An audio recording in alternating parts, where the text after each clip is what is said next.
Swayam Prabha. Digital India. Educated India.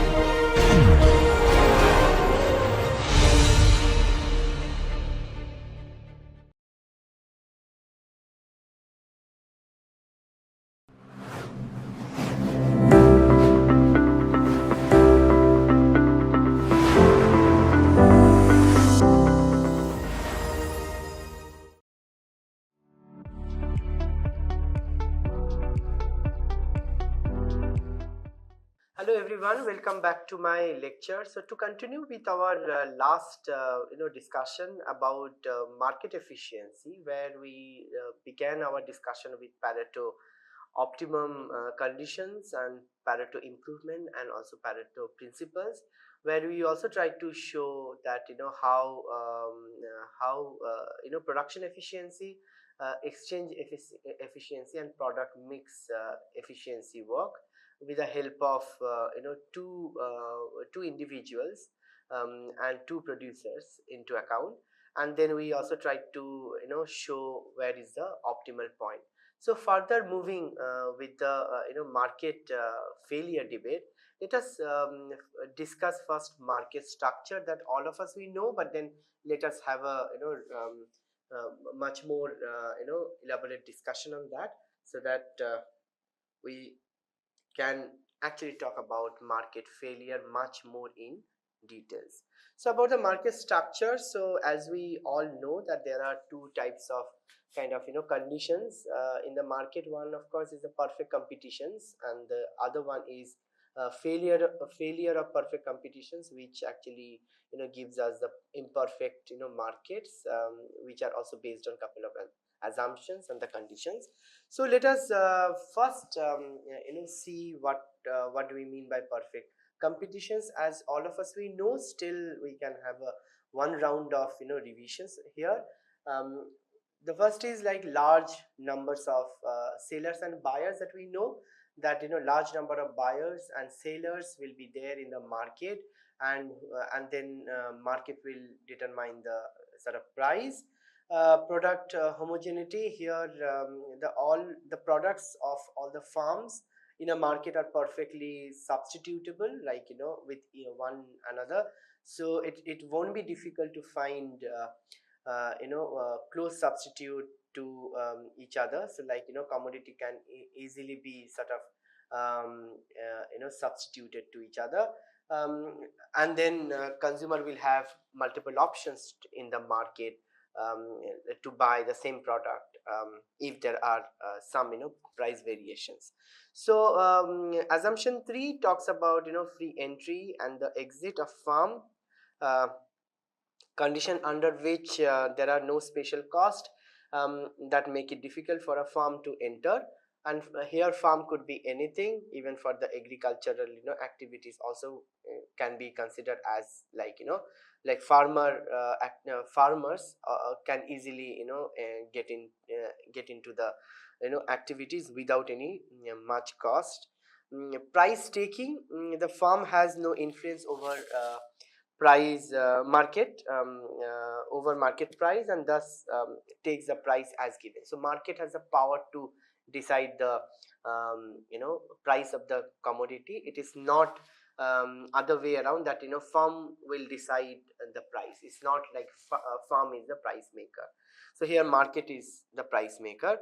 So the conditions that here we want to highlight here, like marginal revenue and average revenue will be equals to price level. So we'll discuss in our next point. Profit maximization will be the objective, like as we know that profit is a function of the difference between total revenue and the total cost. No government regulations will be here in perfect competition market. And here at this particular point 6 will highlight more, because here the role of government and also role of public policy matters. So in perfect competition there won't be any government regulations. And we already briefly discussed in context of market equilibrium, where consumer surplus and producer surplus are getting optimized at point, say, at equilibrium point, say, E. But then certainly that is not a very socially optimum choice for the economy, and therefore government may come there in order to regulate the activities where consumer surplus might get shrinked, and also producer surplus also may get reduced. So in that particular situation, we already introduced in context of deadweight loss in our previous lecture, but then we'll also discuss much more in details as we move on. So perfect mobility of factor of productions, like here, if labor and capital we consider as two factors of productions and we are keeping all other factors remain constant, then assumption is labor and capital can easily be sort of kind of move from one to another, like perfectly we can actually substitute labor with capital or capital with labor. So these are the broad 7 assumptions of perfect competitions. So now let's move how demand curve looks like in the perfect competitive market. So like we'll go ahead with our the same um, assumption is like price, and here quantity demanded for any commodity, and say here price is getting determined along with the vertical axis, and then quantity Q, quantity demanded for any commodity, like say here X, and then that is determined along with the horizontal axis. So when we write the total revenue is like price and quantities is basically P is the per unit price of of each unit of a commodity, and then if Q is the total number of units are produced in the market, um, then total revenue that a firm will generate is like total value of the commodity, like which is P and a product of P and Q. So what is average revenue? Average revenue is like total revenue divided by total quantity, and then it is nothing, it is basically PQ by Q, which is nothing, is basically price level. On the other hand, if we kind of try to convert, like try to understand what is marginal revenue. So marginal revenue is nothing, is basically change in the total revenue due to 1 unit change in the quantity, is basically dpq by dq, is nothing, is basically p. So here you can actually notice here, like marginal revenue is equals to average revenue uh, and equals to price level. So this is one thing that we really need to take into account. This assumption is very important under perfect competitive market. So here, if price is set say at this level, and then this is our demand. So I'm not getting much into in details, because we as a student of economics, we already know, we are familiar with this point. This is demand function, where we can actually write like marginal revenue equals to average revenue equals to price. So and then we, from the cost theory, we already discussed, like we already know, like this is our average cost curve, and then this is our marginal cost curve, and this is the one point where marginal cost is intersecting with the marginal revenue, because that is our first order conditions. As we said in our previous slide, that profit is the difference between total revenue and total cost, and then assumption for any market is like producers will always try to maximize its profit, and then conditions for maximizing profit is first order derivative will be equals to 0, and second order derivative will be less than 0. That we already know, and we are not going to repeat this, but then we'll simply will show like d pi by dq and here D, change in total revenue due to 1 unit change in total, due to 1 unit change in quantity is nothing, is basically marginal revenue minus marginal cost will be equals to 0, and this is nothing, is basically marginal revenue equals to marginal cost. So this is like, for any market, whether it is perfect competitive farm or imperfect competitive farms. So first, the first condition is like, the first point of the discussion is like all the farms is rational, and then they will try to maximize its profit. And to maximize its profit, the first point of the discussion is like, their first order condition will be marginal revenue will be equals to marginal cost. So in this particular diagram, at say at point E, that we have at a point E where marginal revenue is equals to marginal cost, and along with this value that we get the equilibrium, or optimum level of quantity, and here is optimum level of price that we get. But then here you can see that, is a clear, there is no difference between marginal cost and marginal revenue, and therefore it's a no profit no gain sort of situations, where you can see like, marginal revenue equals to average revenue equals to price level equals to marginal cost. So this particular condition that I would like you to sort of highlight, like, right, you have to remember that in under perfect competitive firm, is like marginal revenue is equals to average revenue equals to the price. So price level is basically equals to average revenue, and equals to marginal revenue and equals to marginal cost. So I think this is the sort of demand function where we have also shown you that equilibrium under perfect competitive firm, where marginal cost, average cost, and marginal revenue and average revenue, how do they interact with each other. So now moving forward, uh, let's talk about failure of the competitions. So when does perfect competition actually fail, and when we talk about that, is basically we are talking about the imperfect competitive farms.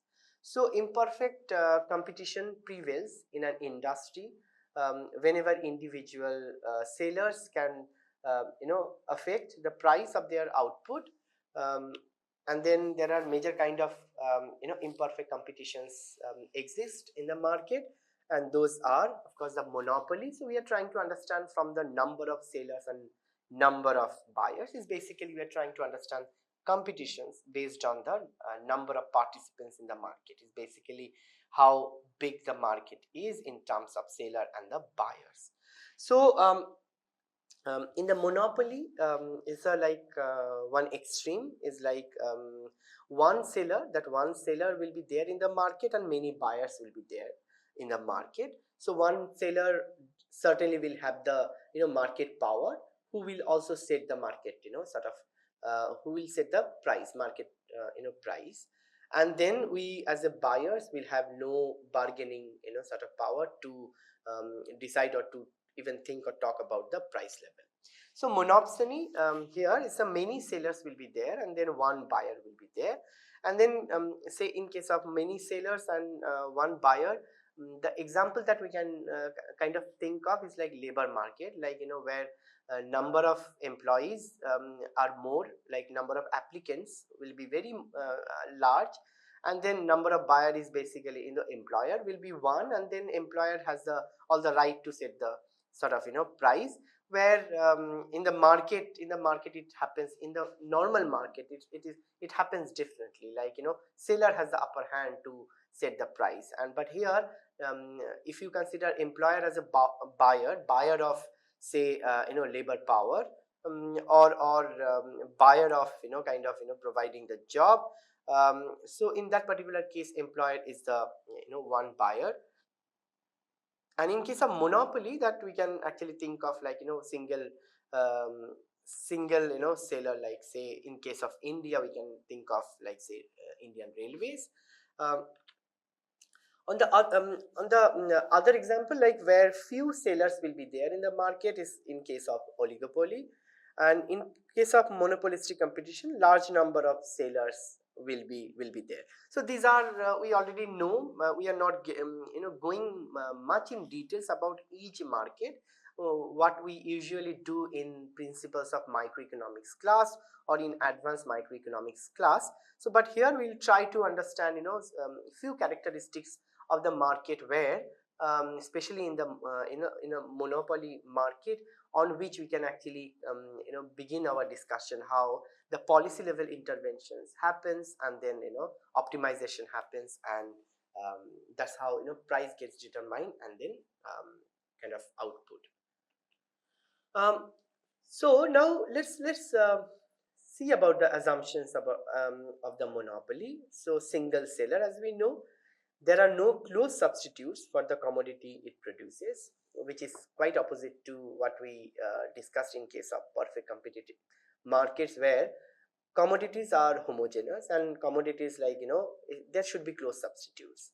Like in potato markets, if I go in the agricultural, say, product market, and we see many vendors will be selling potatoes, or many farmers are selling potatoes, and then I have the choice to choose which one that I buy.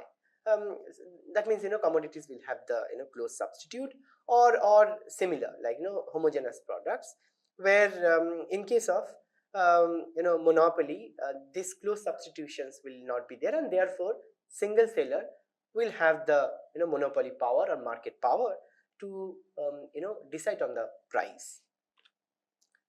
The third is, like, there are barriers to entry. Again, it is quite sort of opposite to what we discussed in the perfect competitions, where perfect competition, there is no entry and exit.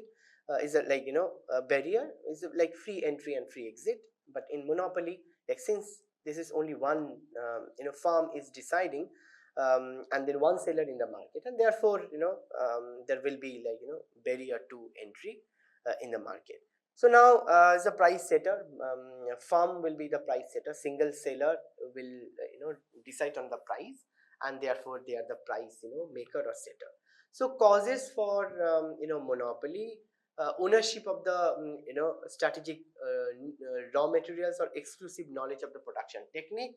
Like, if patent, for instance, and then few companies sort of hoard the power to provide the raw materials for certain things. Like, there are many examples, like oil, for instance. Then um, patent rights for the product, or for a production process. Then government licensing, or the imposition of foreign trade barriers to exclude foreign competitions. So there the government policies comes. And then the size of the market may be such as not to support more than one plant of optimal size. I mean, this is again policy level discussions.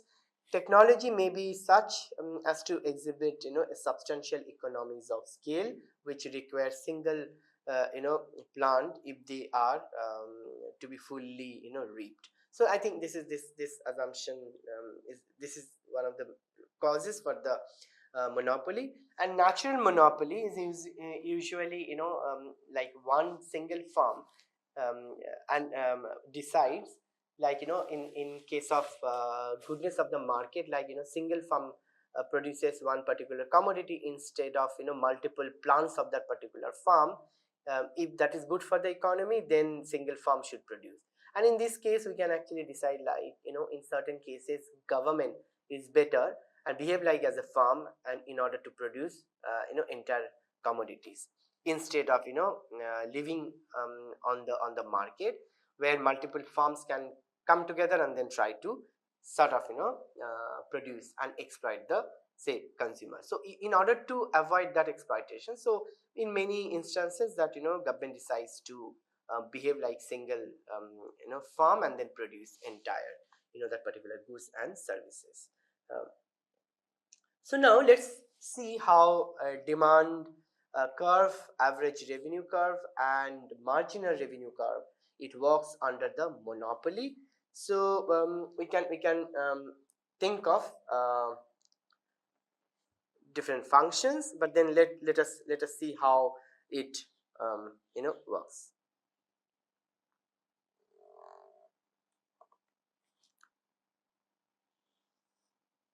Let's say again, like price on the vertical axis and quantity on the horizontal axis. And here since price and quantity is depending on the the functional relationship that is determined in the market, but also firm has the choice to response to that. And therefore here the demand function that demand function that will look like P will be equals to say A minus BQ. So here you can see like price and quantity, they are negatively related to each other, and B is the coefficient, like how price and quantity is actually interrelated to each other. So therefore we can see that demand function in the monopoly market, it actually behaves like downward sloping, and this one is your demand function, which is like nothing is basically average revenue. um, Average revenue. And then as we know, I'm not getting into details, that marginal revenue will be curve will be the slope of the marginal revenue curve will be half of the average revenue. So like say this one is the marginal revenue, and this is our demand curve, and then here say like say average cost, and as we know that this is our marginal cost. And then as we know already that firms that upward sloping or upward portion of the marginal cost curve is considered as the supply curve of the firm. So this marginal cost curve is also enacting as supply curve of the firm.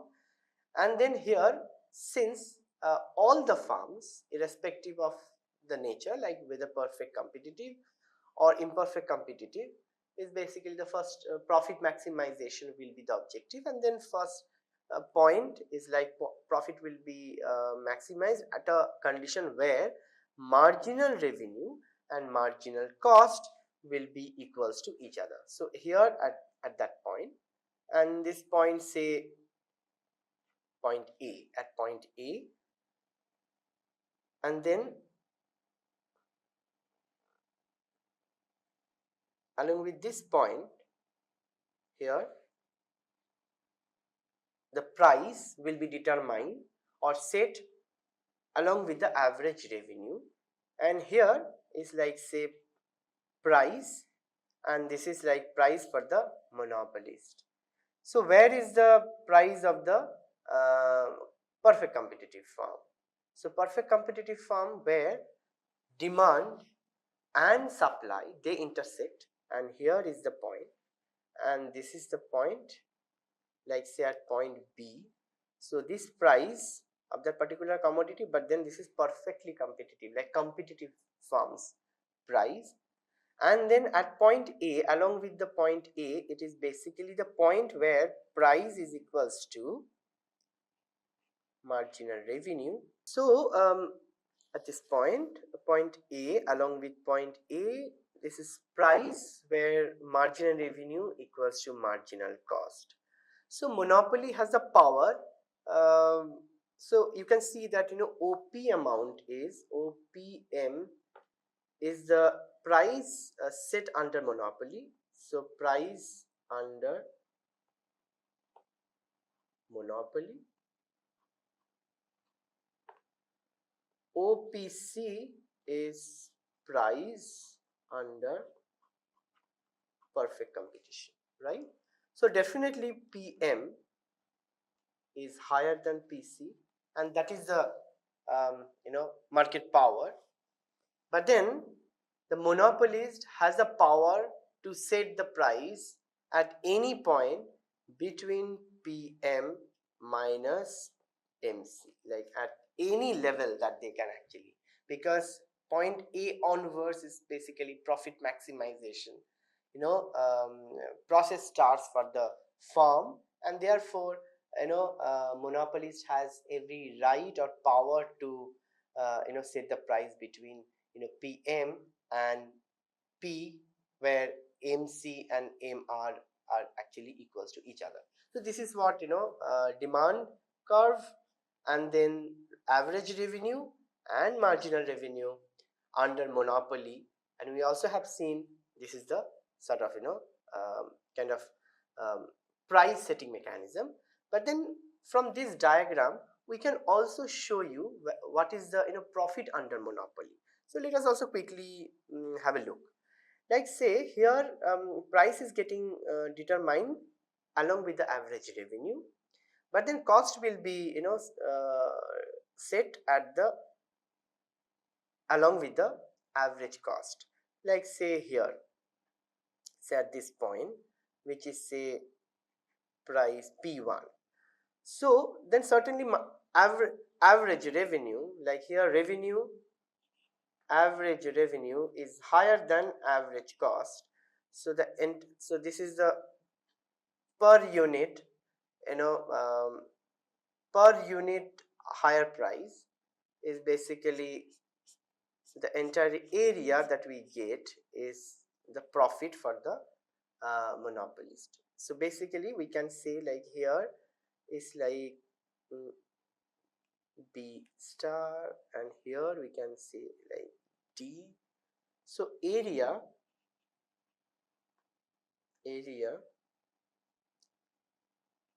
PM, P1, P dash and D, that rectangular area is the profit under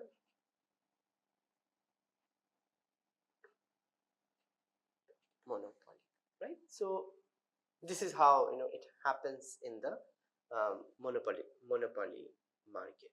So let's move in the further, and then let us see like what is the price setting mechanism for the monopolist. So if we have say total revenue, which is like P and Q, and then we want to see the changes of the total revenue.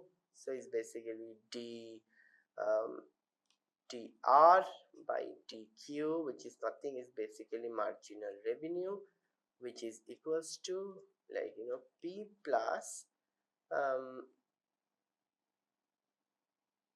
then Q dp by dq. So here we can write it's like marginal revenue, and here we can write as like 1 plus q by p and dp by dq.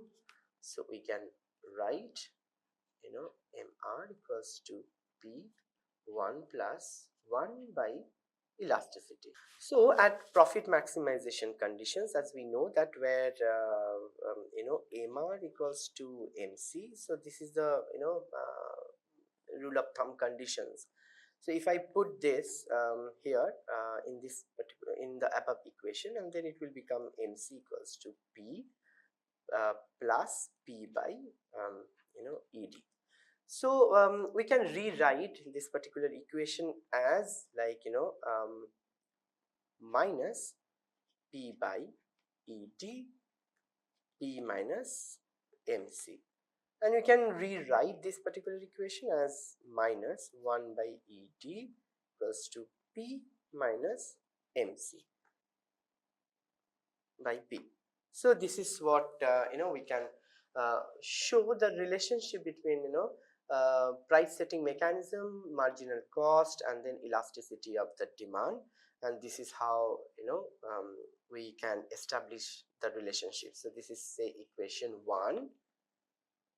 So now measuring monopoly power, what does that mean? So we can rewrite that say equation 1 from here, like p minus mc by p, and equals to 1 by minus 1 by ET. So P minus MC is nothing, is the basically price difference under the monopoly. So this is a power of the monopoly that can decide. So what we already discussed, so learner index shows that this is the power of the monopoly that they exercise in the market. The same diagram, if we go ahead with that, so it's basically so then it's a marginal revenue and average revenue, which is demand, and this is same marginal cost. So this one is equilibrium, where P equals to marginal cost, but then quantity will be determined here. It's like monopoly, quantity under monopoly, and then here is like price under monopoly. So the difference between, like we are talking about this particular like monopoly power, like as per the learner is like price under monopoly, the difference, and then price at this level here is like MC, and then divided by total P is like the quantity that we are getting it. So of course on the vertical axis is the price, and then horizontal axis is the quantity. Thank you very much for your attention. I'll stop here, and then I'll see you in my next class. And these are the three references that I have also used in my earlier lecture.